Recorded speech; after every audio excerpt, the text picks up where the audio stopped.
Hi, this is John Linneball from John Linneball Tutoring, and this is AP US History video number 5, Different Methods of Colonization, the Spanish, the Dutch, the French, and the English in North America.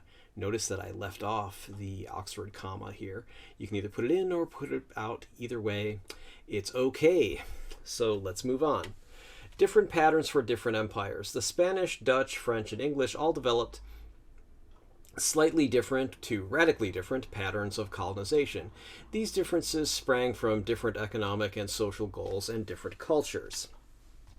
So let's talk about Spain's New World colonies.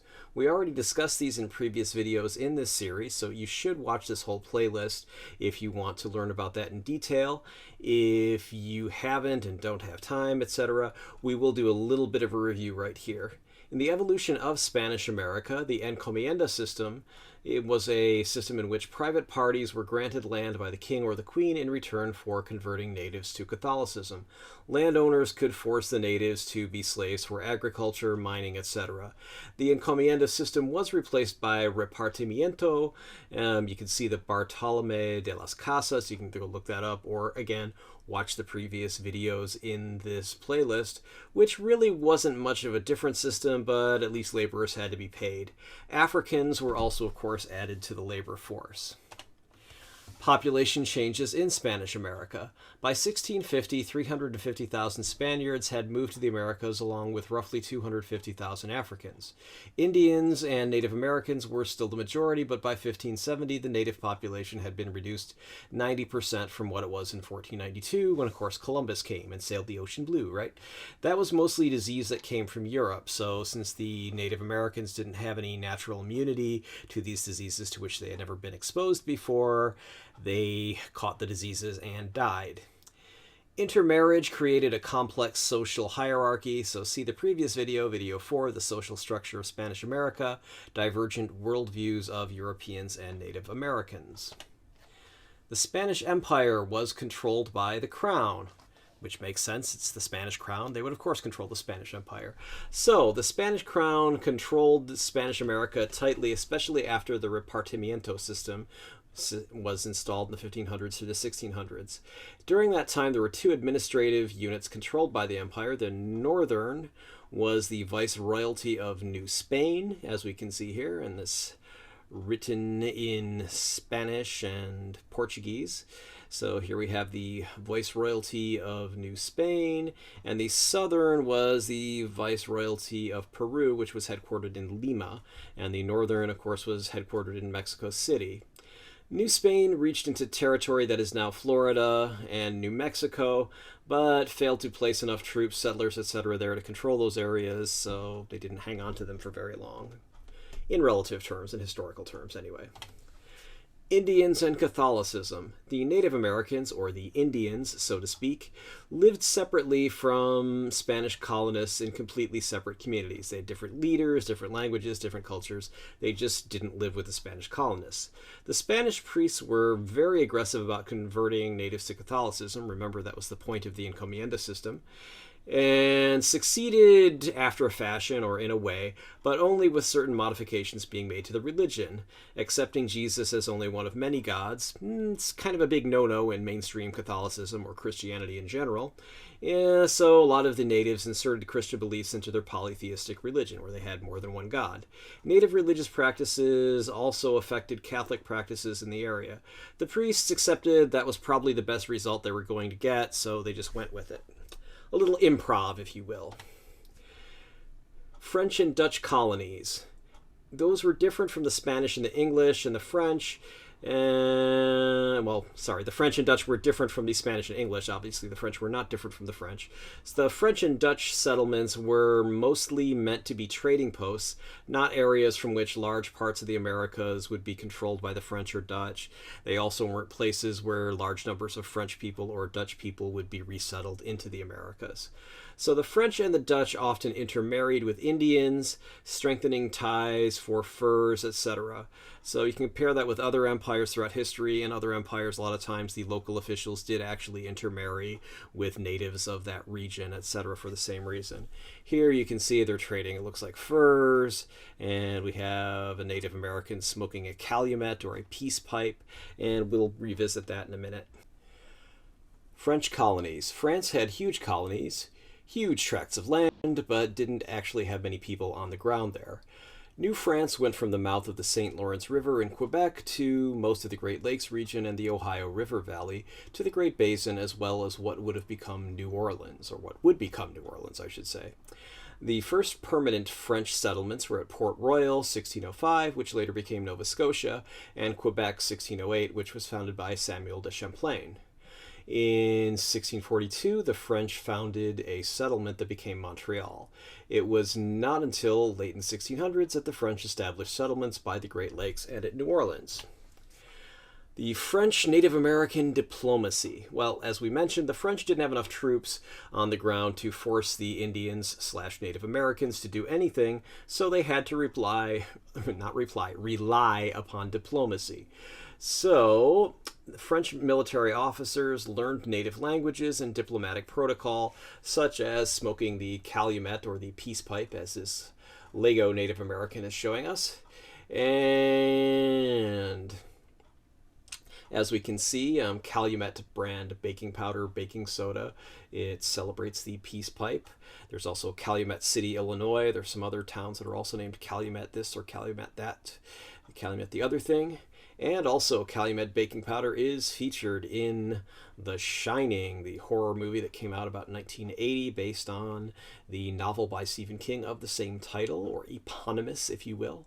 Anyway, and it's talked about in Room 237, which is a documentary about The Shining, talks about The Shining being something you can interpret as an allegory for the conquest of Native Americans, but I digress. Anyway, the French did have to do things through persuasion and diplomacy rather than just by force, so they did learn the language, they did learn about the protocol of smoking the peace pipe and giving and receiving gifts such as wampum belts, and here's an example of a wampum belt. French native diplomacy continued. French military officers and trade agents often married native women, which helped promote good relations. And yes, I know what you're thinking about when you hear good relations. Wipe that smirk off your face. All right. As such, Indians in quotes, French territories really controlled the territories because there weren't enough French to really tell the Indians who already lived there what they could or could not do. But since they were nice and diplomatic and got along with them, many French were actually adopted into Osage, I don't know how that word is pronounced, Indian kinship networks. And French often adopted Indian/Native American ways, so this is more like trading and diplomacy than really a conquest. So obviously the French trading, exploration, etc. was very different from the Spanish models, and we'll see from the British models, but it's pretty similar to the Dutch model. So the Métis, again, don't know how this is pronounced, sorry, in the French territories.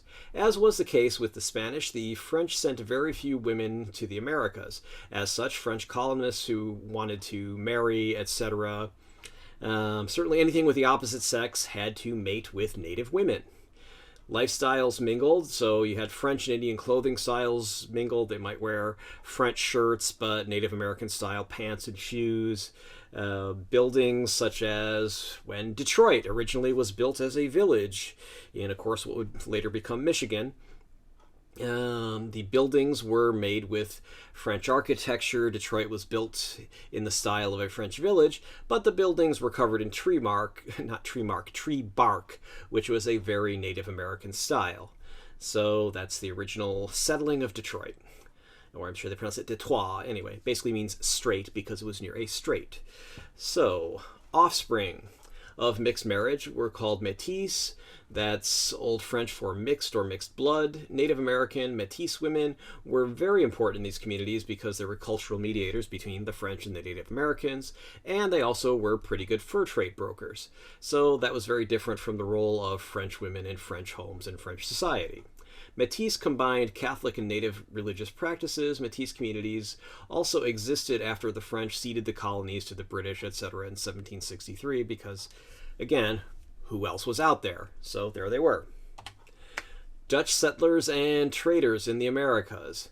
So the Dutch were in the New World since about the 1590s. The Dutch, like the French, established outposts that were really just trading posts, more so than population centers where they intended to send a lot of Dutch people. The Dutch started in Guyana in 1590, so you can see here's French Guiana, here's Dutch Guiana, here's Brazil. Anyway, so then they, started some forts and settlements there and then spread to the Caribbean in the early 1600s. However, other European powers were apparently, at least at the beginning, better militarily than the Dutch, so they did manage to drive the Dutch back 4 times when the Dutch tried to start settlements in Tobago, and they were defeated by the French, the Spanish, or the British all 4 times. In the late 1600s, the Dutch captured Suriname from the British, so this is their Dutch Guiana, Suriname, who settled there in the 1650s. So it was transferred to Dutch as part of the Treaty of the Second Anglo-Dutch War from 1665 to 1667. So then Suriname became officially Dutch property, Dutch colonies in the French Guiana region and next to Brazil. And the Dutch used African labor to grow sugar in Suriname. The Dutch/Henry Hudson, New Amsterdam exploration, etc. So the Dutch did send an expedition led by the English explorer Henry Hudson. So a lot of these explorers were mercenaries. They were hired by foreign powers. They weren't necessarily loyal to the countries that they came from, as we can see here. Otherwise, Hudson would have been working for the English, right? So anyway, they were funded by the Dutch East India Company. Hudson was supposed to find a northwest passage to India. Hudson found the river that would be named after him and went up to what would become New Amsterdam, which would later become New York City, and went almost as far as what is now Albany, New York, before turning back when going up what would become the Hudson River. Obviously, it wasn't called that yet because Hudson himself was just exploring it, and I don't think he named it after himself. Anyway, the Dutch explorers/traders were enticed by word of abundant timber, fur, and farmland in that region, so the Dutch West India Company was created to colonize North America.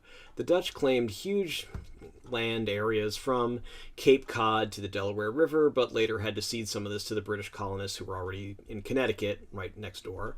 So in 1650, there was a treaty that basically set the Connecticut and Dutch New Netherlands border at a place close to the current New York State and Connecticut state border. New Netherlands was a Dutch North American colony, in case you haven't figured that out yet. The capital or administrative seat or center of the New Netherlands was, of course, New Amsterdam. The settlement was established in 1624 on what is now Governor's Island, New York Harbor. In 1625, Fort Amsterdam was built at the tip of Manhattan, and settlement began around the fort. The Legend of Manhattan, which you've probably heard, you might have even seen in some of these old Warner Brothers cartoons and things that were on when I was a little boy and were features before movies when my father was a little boy. Manhattan was bought for a song. In the cartoon, they show some Dutch person singing and getting the deed to Manhattan. Ha ha ha.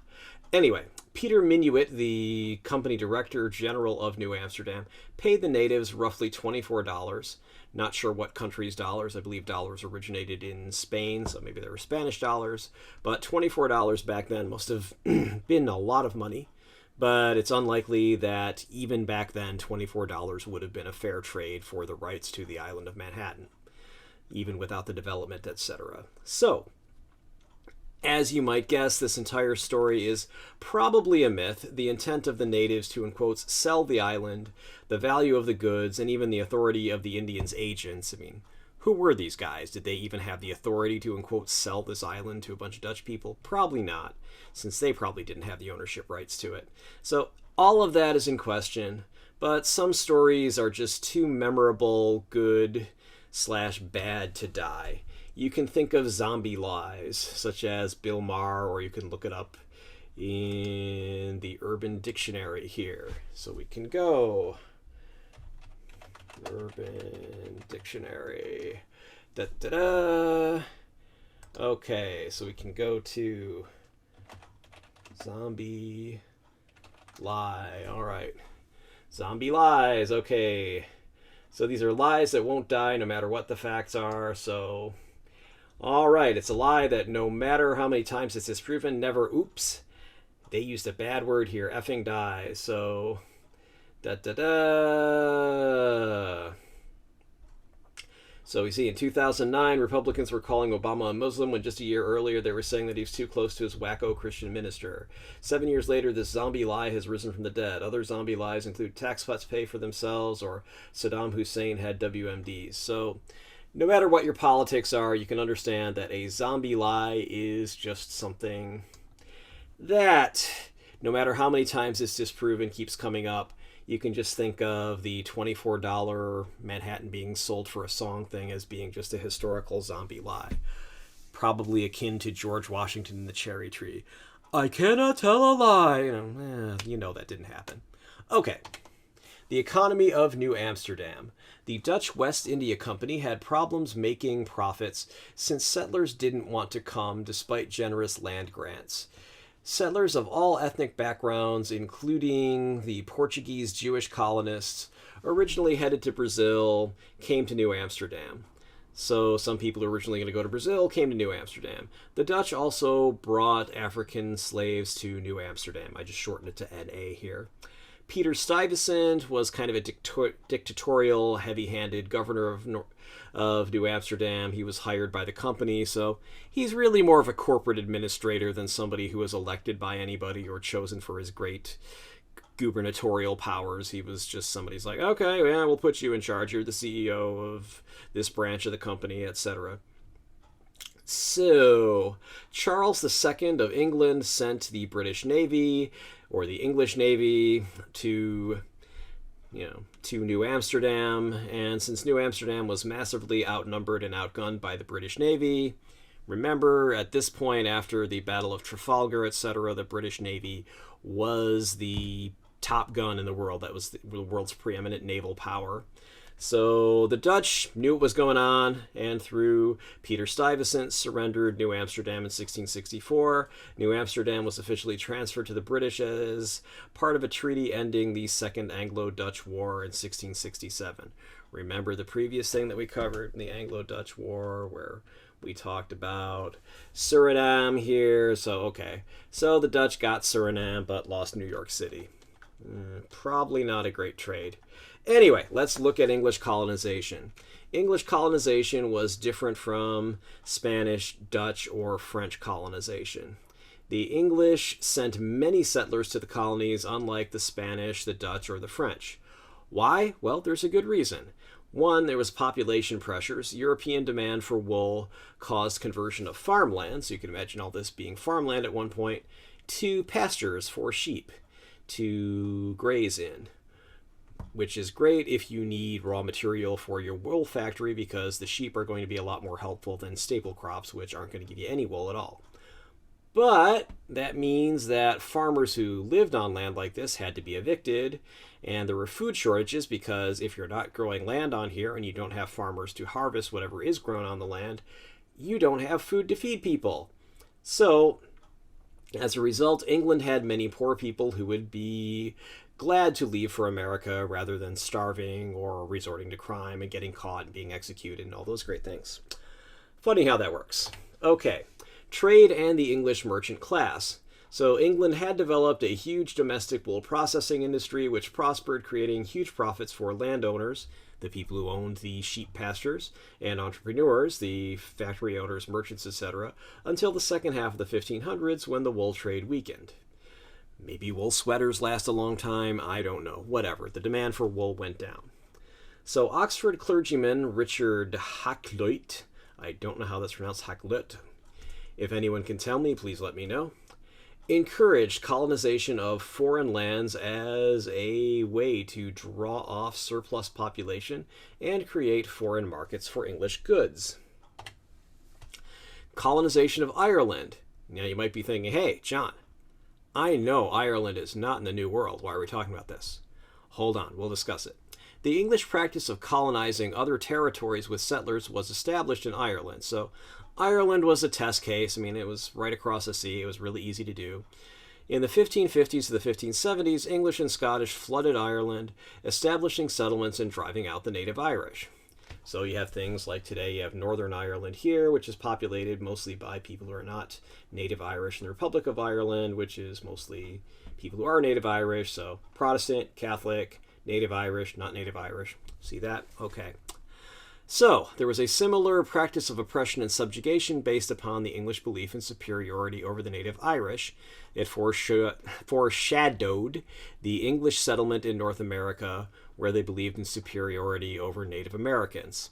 So we can see that whenever you've got one ethnicity that wants to take land from some other ethnicity that already lives there, a really great thing to do if you're going to feel good about it is convince yourself that your group deserves the property more than the people who already live there, because after all, they're racially superior. Okay, so British colonization was motivated by a desire to establish pure British societies in other lands, very different from the Dutch, French, Spanish settlers who mingled with native societies to create something new, even though we can see, for example, the Spanish were pretty brutal themselves, etc. So I'm not saying they were perfect, but looks like the English were a little bit more brutal and a little bit more racist than some of these other settlers. Did you find this video useful? Please like it and subscribe to my channel. Neither action costs you anything. You'll be alerted about my new videos. Why do I care? Well, it's simple. YouTube doesn't let me share any ad revenue unless I have 1,000 subscribers and 4,000 hours. That's 240,000 minutes of view time in a year. While many people are watching these, I don't have 4,000 hours of watch time. I don't have 1,000 subscribers at this time, so it would really help me if you could subscribe to this channel. For the same reasons, you're not only welcome, but encouraged to share links to this video, put it in playlists, etc. I'm always happy to read and respond to constructive criticism or suggestions for new videos. I'd appreciate your input. I reserve the right to delete comments from and block those who specialize in destructive criticism. Trolls, or things that are off topics, spammers and disturbed people. You can also hire me for tutoring. You can use the contact information I'll show you in just a few seconds. Anyway, thanks for watching, and you can stay tuned for the contact information and another little disclaimer at the end. Contact me, Facebook, Instagram, email, phone, Facebook, www.facebook.com/LinneBallTutoring. Instagram, www.instagram.com/john.linneball.tutoring. My phone number is 415-623-4251. That's my cell phone. If you want to text me, you can also text me. That's fine. Email, john@johnlinneball.com. Website, johnlinneball.com. And johnlinneballtutoring.com. Both of those take you to exactly the same website. Ooh, a little mail to is activated there. Testpreparation.locals.com. That's my locals.com site. I put up information on there. If you want to subscribe, that's another great way to help support me financially. And at some point, I will actually put up some exclusive content, but haven't done it yet, not going to lie to you. All right, if you want to send me snail mail, postal mail, you can mail me at John Linneball Tutoring, 1859 Powell Street, number 109, San Francisco, California, 94133. And finally, if you've actually watched this far, here's a little disclaimer and warning and hopefully helpful note for you. This is not a substitute for your classes, text, etc. This video is based on Barron's AP United States History Review book, which is the 4th edition is what I have, and my general knowledge of U.S. history. While this should help you do well on the AP U.S. History exam, I can't be responsible for what your teacher thinks is important and asks you about on his or her own tests, homework, etc. Please read your class text and pay attention to what your teacher says in class. I have also based this partially on the Princeton Review Cracking the AP U.S. History Exam Premium 2019 edition. I believe that is going to be in the text beneath this video if you need to find it. If you can't find it, you can always contact me, leave a comment, etc. I'll gladly give the information to find that. But I think the more important book to get is the Barron's AP U.S. History Review book, 4th edition. All right. Hope you have a good day. Thanks for watching. Please, again, like and subscribe and comment if you have something you want to tell me. Thanks. Bye-bye.